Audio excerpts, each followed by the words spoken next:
Hello, অনেক দিন পরে আবার চলে এলাম একটা নতুন ভ্লগ নিয়ে। আজকে মে মাসের 17 তারিখ, মানে 17th মে 2026। ভোর 4:30 বেরিয়ে পড়েছি এয়ারপোর্টের উদ্দেশ্যে। আমরা এইবার চলেছি অরুণাচল প্রদেশের একটা লেস এক্সপ্লোরড ডেস্টিনেশন আনিনিতে, এবং তার সঙ্গেই জিরোতেও যাব। আজকে আমরা যাব ফ্লাইটে কলকাতা থেকে ডিব্রুগড়, সকাল 7:35 ফ্লাইট।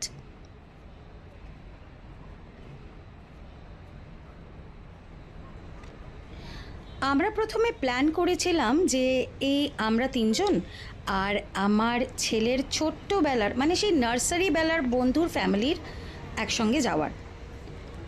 আগে তো আমরা ছিলাম 6জন, কিন্তু এখন আমরা একটা বড় গ্রুপ হয়ে গেছি, যেখানে আমরা মোট 15 জন আছি, সবাই বন্ধু বান্ধব। আর তাই আশা করছি অনেক এনজয় করব, অনেকটাই। আর আপনাদের সাথে প্রতিটা আনন্দ আর অভিজ্ঞতা ভাগ করে নেব।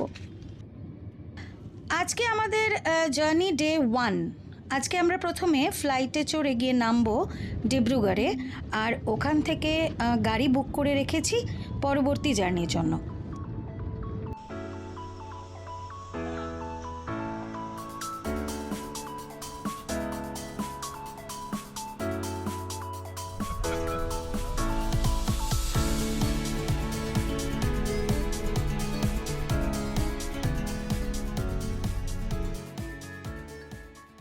এয়ারপোর্ট থেকে বেরিয়ে গাড়িতে বসে এগিয়ে চললাম আজকের আস্তানা রোয়িং এর দিকে।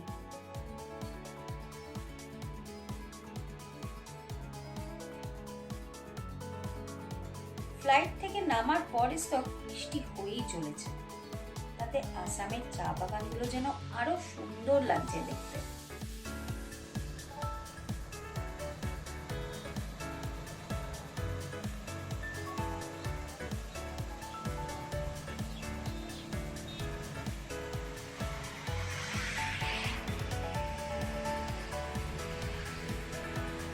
টুয়ার্ডস রোয়িং এর দিকে ঝিরঝির বৃষ্টি পড়ছে। ডিব্রুগড় টু রোয়িং এর মাঝখানে একটা জায়গায় আমরা দাঁড়িয়েছি। এদিকে চা বাগান, হাইওয়ের উপরে।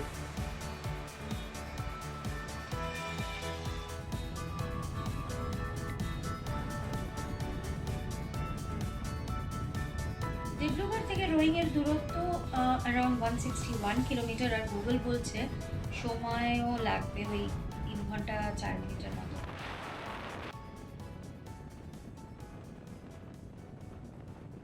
আমরা এখন আছি আসামের longest bridge, doctor Bhupen Hazarika সেতু, যাকে ঝোলা সাদিয়া ব্রিজও বলা হয়।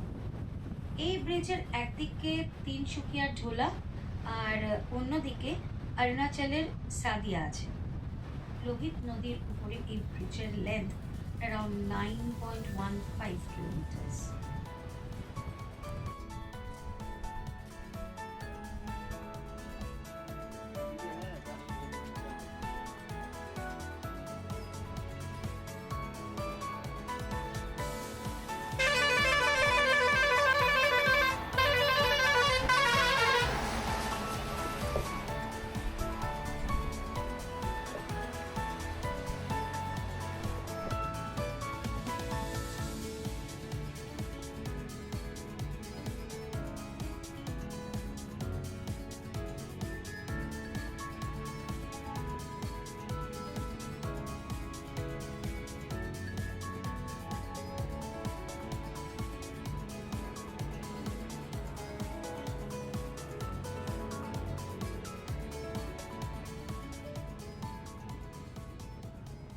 আমরা এখন আছি শান্তিপুর চেকপোস্টে। এখানে আমাদেরকে আইএলপি বানাতে হবে, মানে ইনার লাইন পারমিট। টাইম লাগবে, তাই একটু বাজারটা ঘুরে দেখে নিলাম। নানান রকম টুপি, সবজিপাতি, লেবু ভীষণ ভালো এখানে, আর ভূত জলকিয়া, আর প্রচুর প্লাস্টিকের জিনিসপত্র দেখলাম। কিছু কেনাকাটিও করলো আমাদের সঙ্গীরা। যাই হোক, per head ILP cost around 100, আর আমরা টোটাল 15 জন, ড্রাইভারদের নিয়ে 18 জন, তাই 1800 পে করে বেরোলাম রোয়িংয়ের উদ্দেশ্যে।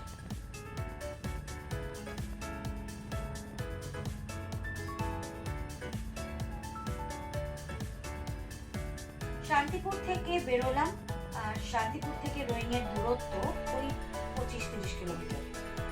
সকালে হেভি ব্রেকফাস্ট করেছিলাম, আর অত সকালে মিষ্টির দোকানগুলি খোলা ছিল, তাই খুব লিমিটেড খাবার ছিল। আর বাচ্চারা একটু ভেজ খাওয়ার জন্য একটু কষ্টও পেল, বাট স্টিল খাবার দারুণ ছিল।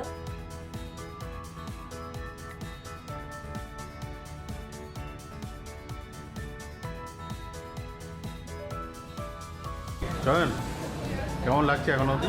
দারুণ দারুণ, যেমন ওয়েদার তেমন জায়গা, খাবার দাবারও খুব সুন্দর।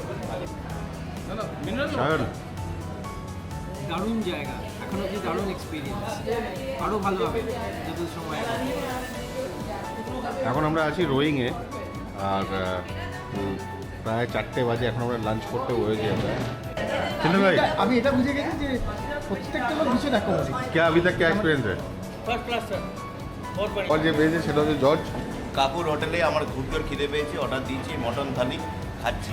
কিন্তু মটনটা দিয়েছে, সবজি কিছু নেই, শুধু চাটনি, 7 রকম চাটনি দিয়েছে আর ভাত। না না, এটা কেমন একটা, সরি কচি পাটা, আমার বলতে পারবো না। অ্যাডাল্ট বাচ্চা বাড়ি, বলো বল কিছু বল। এক্সপিরিয়েন্স।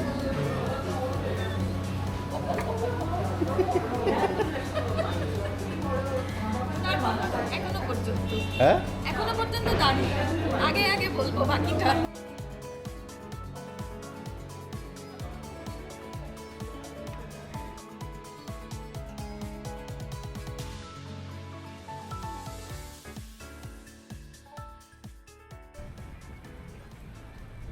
কাকুদার হোটেলে লাঞ্চ সেরে আমরা এগিয়ে চললাম আজকের রাতের আস্তানার দিকে।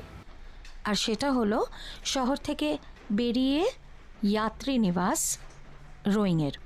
দারুণ সুন্দর জায়গা, চারিদিকে পাহাড়, আর তার মাঝে এই ছোটো ছোটো ঘরগুলো যেন একটা অন্যই অনুভূতি দিচ্ছিল। সো কালকে বেরোনোর আগে আজ রাতের আস্তানা।